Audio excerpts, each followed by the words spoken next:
Manresa, Saint Ignatius was stricken by the fear of death caused by severe fever, and he came to conclude that he was at the verge of death. He fully believed that his soul was about to leave him. More than the fever, there was one thought that threatened him intensely. It was the thought that he was not just a man, but a sinner. He even wanted the people around to call him a sinner. Thus, he was able to remember the offenses he had committed against God. Another time, while he was sailing by the sea from Venetia to Italy, in a violent storm, the rudder of the ship was broken.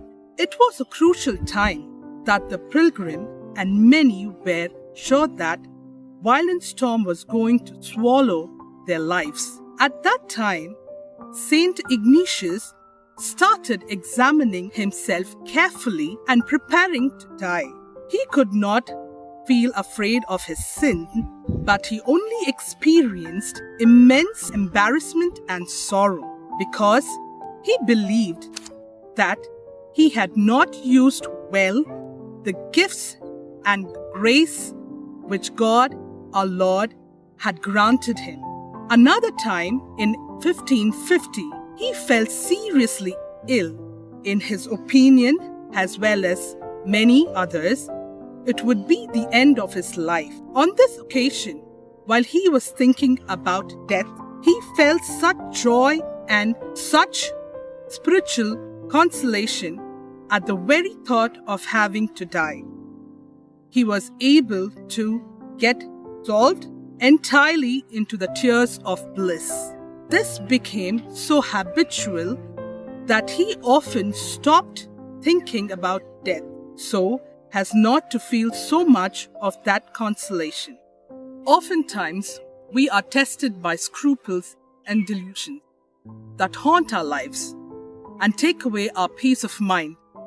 Divergent and conflicting thoughts create a hostile environment for our intent to bear fruit. In this postmodern era, we yield ourselves to such self-damaging notions, deceit, self-interest, ulterior motives, false news, and fake sincerity are surging out of collective mind of humanity, contaminating their atmosphere. For someone on a spiritual journey, purity becomes an essential condition. There is physical purity, where things are untainted and unspoiled. There is also moral purity, or spiritual purity, is when we embed our thinking and feeling in truth.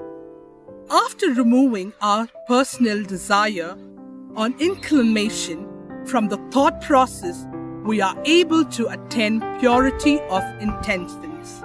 The experience of scruple, Ignatius thus discovered, contributed to an opening towards a more delicate attentiveness to the will of God. It puts one in the position of thanking the Lord sincerely. Furthermore, he ended up being led to a boundless love, boundless hope, the very virtue that scruples were threatening to take from him. Certainly, it is not by becoming slack in our conscience that victory over scruples takes place. There is an act of total confidence, throwing all turmoils into the arms of God, who alone can release us from the imprisonment of scruples. Fighting the scruples and delusion is possible for anyone. It is not solely for the hermit or recluse. When we take full responsibility of every thought we create, we take a huge step forward in improving the quality of our lives.